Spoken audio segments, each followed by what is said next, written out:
Bom dia, turma! Bom dia, professor! Hoje, na aula de matemática, nós vamos estudar um assunto de peso.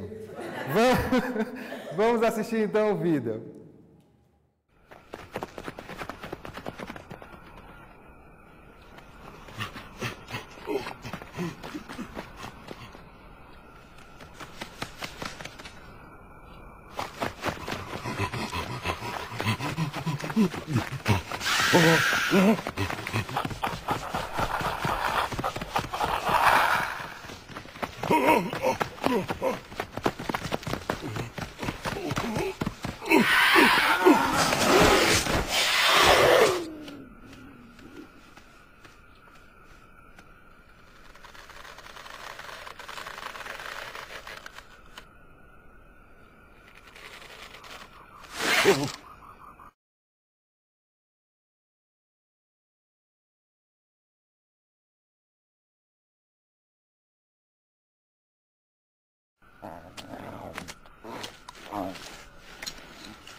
Professor, eu estou curioso, mas me diga uma coisa, o que é que tem a ver a matemática com a obesidade e a desnutrição?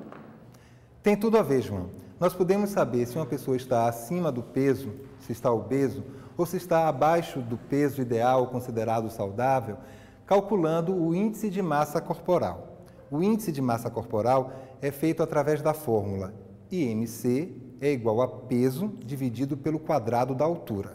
Professor, mas como saber se está acima ou abaixo do peso ideal?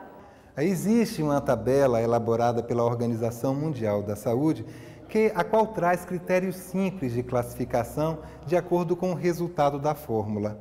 Vou citar essa tabela para adultos. Seria assim: uma pessoa é considerada abaixo do peso se o seu IMC estiver menor que 18,5.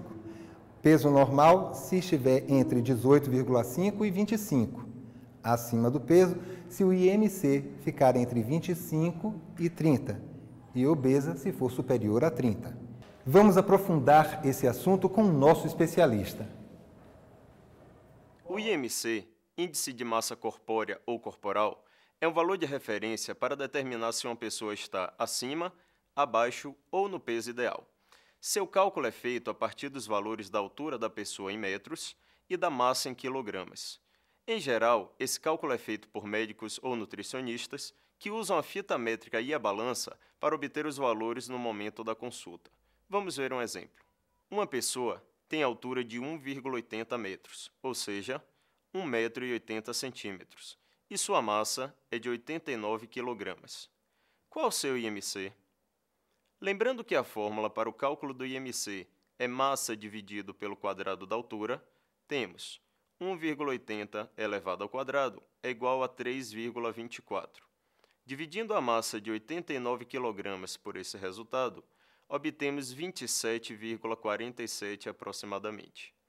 De acordo com a tabela apresentada anteriormente, concluímos que essa pessoa deverá perder um pouco de sua massa. Há uma ressalva a ser feita em relação ao cálculo do IMC.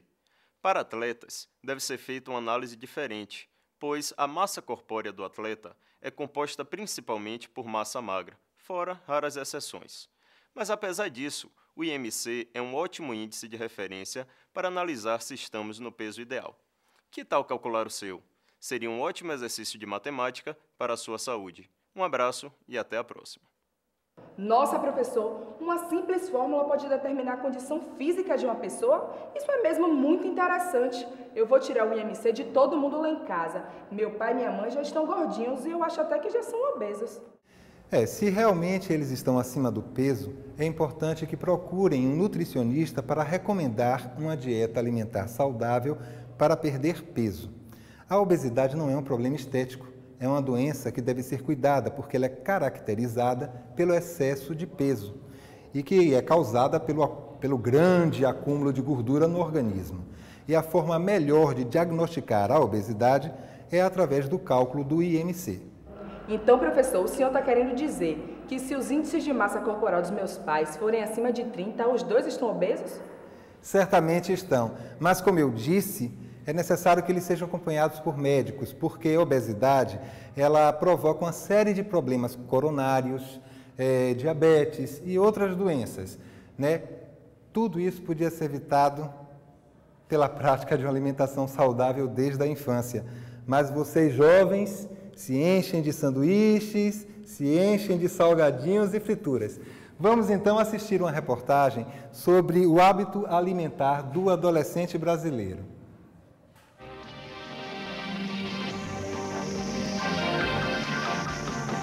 Os adolescentes brasileiros se alimentam mal. Uma pesquisa identificou que 90% deles não tomam, por exemplo, café da manhã. Os nutricionistas consideram a primeira refeição do dia a mais importante de todas. Depois do jejum de uma noite inteira, é preciso reabastecer o organismo antes do corpo começar a trabalhar. Com 17 anos de idade, Felipe não toma café da manhã. Mesmo assim, já pesa quase 100 quilos. Sair sem tomar café virou um hábito. Não tem como falar que não, porque a gente ficar sem acostumou. Para tentar emagrecer, procurou ajuda de especialistas, porque sabe que corre riscos se não perder peso. Meu pai também é obeso, então ele já tem problemas de pressão alta, dessas coisas assim. Então eu prefiro, digamos assim, me cuidar agora para futuramente não ter esses problemas. O hambúrguer na lanchonete é a primeira refeição do dia para estas duas adolescentes.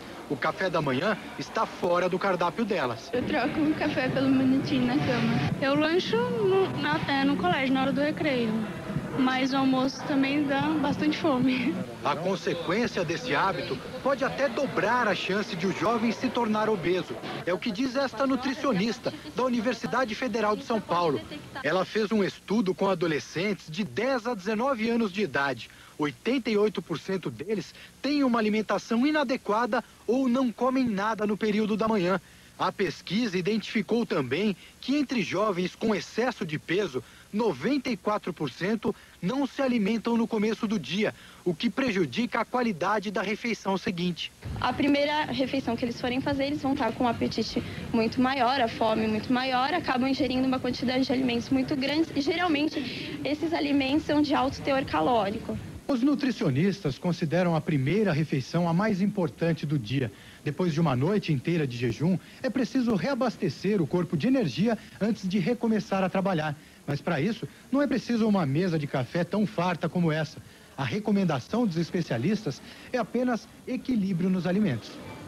Felipe já percebeu a importância de uma boa refeição no início do dia. Eu acho que uma reeducação alimentar é o principal, né? Você acaba se reeducando e você acaba levando para a vida toda e a saúde é o principal. A educação alimentar é realmente o caminho para uma vida saudável. Professor, eu sei que a obesidade é um problema sério, mas eu acho ainda pior a desnutrição, porque a pessoa sente fome e não pode comer porque não tem o alimento. Isso mesmo, Antenor. Tanto a obesidade quanto a desnutrição são problemas sérios no nosso país de fortes contrastes sociais. A desnutrição é um desequilíbrio nutricional que ocorre em indivíduos, em pessoas que se alimentam de forma incorreta.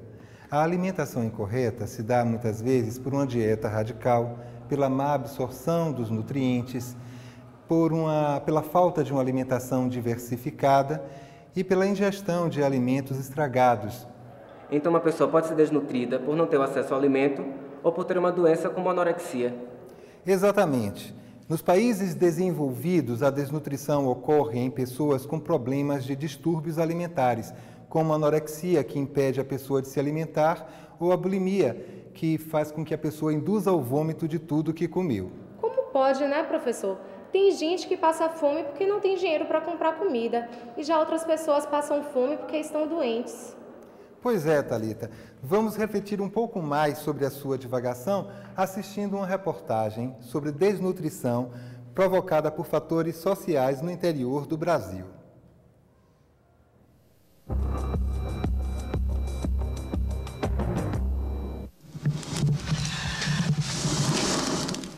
A gente tão desesperado de fome, não tem amor nada, não tem resistência para fazer coisa nenhuma, acredita? A gente não consegue explicar o que é a fome em si, né? Só mesmo quando as pessoas passam por ela, que é para poder sentir. Quando meu filho pede um pãozinho, uma rosquinha, que é 10 centavos, porque eu não tenho dinheiro, vixe, aí que meu coração dói. Ó, o corpo chega a romper.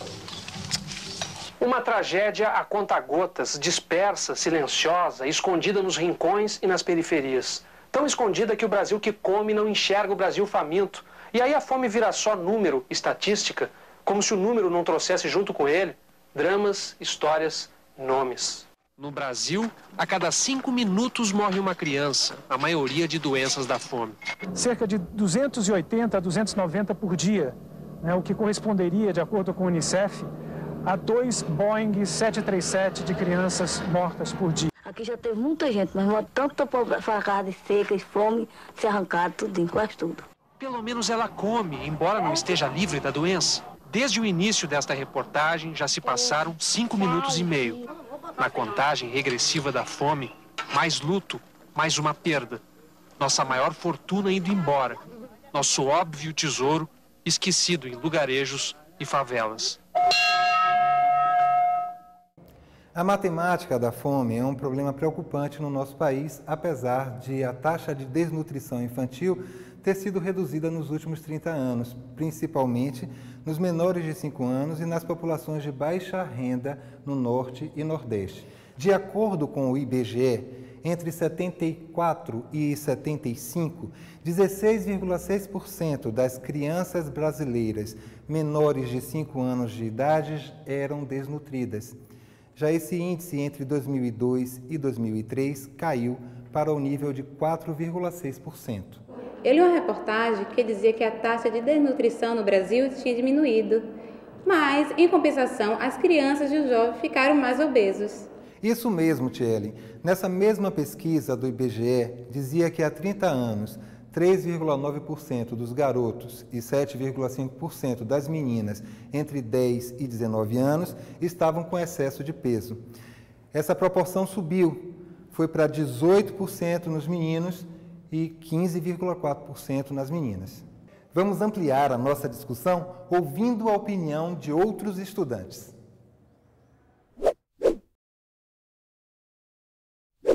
Uma alimentação saudável é aquela que a gente pode absorver os nutrientes, como frutas, verduras, aquelas que possuem vitamina C, cálcio, ferro, minerais, as verduras verdes, carboidratos, não em excesso. Para minha opinião, a obesidade é simplesmente você comer em excesso, comer a mais do que você precisa, do que o seu organismo está preparado. Entendeu? Eu tenho consciência, eu sou gordinha, e o que me mata mesmo é eu comer demais quando eu estou ansiosa, eu não consigo esperar nada. Vem se agravando ao longo dos tempos a questão da desnutrição, mas que eu creio que hoje está mais amenizou bastante a situação, porque, de uma certa forma, o índice de pobreza diminuiu bastante, e eu creio que medidas podem ser tomadas e a desnutrição pode se extinguir ao longo dos tempos, mas eu creio que ainda está baseada na falta de conceitos formados sobre alimentação, falta de política alimentícia. Eu creio que falta nutricionistas gratuitos, acessível à população e conscientização das pessoas que desperdiçam. A melhor forma de a gente saber se estamos acima ou abaixo do peso é pegando o nosso próprio peso, dividindo pela altura ao quadrado.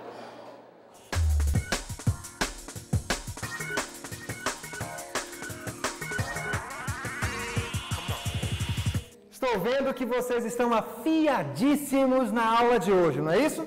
Pois vamos aplicar tudo o que aprendemos em nós mesmos. Vamos calcular o índice de massa corporal. Eu trouxe aqui a fita métrica. Toma a fita métrica para você medir. Deixa eu pegar agora aqui, ó. Olha só. A balança. Bora, bora, bora. Volta, vem 1, 2, 3, 4 para cá. Vem correndo. Bora ver como é que é isso. Deixa eu ver aí a altura dela. Pega a altura direitinho. está com 55 quilos.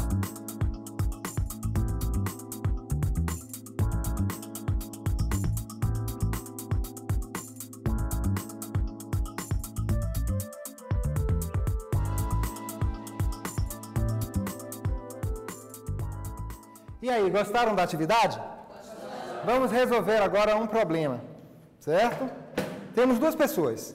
Uma pesa 50 quilos e tem 1,63 m de altura. Anota aí. A outra pessoa tem 1,72 m de altura e 97 quilos. E agora eu posso dizer que, calculando o IMC, essas pessoas estão, respectivamente, alternativa A, acima do peso e obeso. Alternativa B, no peso normal e obeso. Alternativa C, no peso normal e acima do peso. Alternativa D, abaixo do peso e acima do peso. Alternativa E, abaixo do peso e no peso normal. Como vocês acham que deverá ser resolvido esse problema? Que estratégias deveremos adotar? Vamos analisar os dados de cada adulto. Lembramos que o IMC é o quociente entre o peso e o quadrado da altura. Assim temos adulto 1 igual a 50 dividido por 1,63 ao quadrado, que é igual a 50 dividido por 2,6569, igual 18,81 aproximadamente.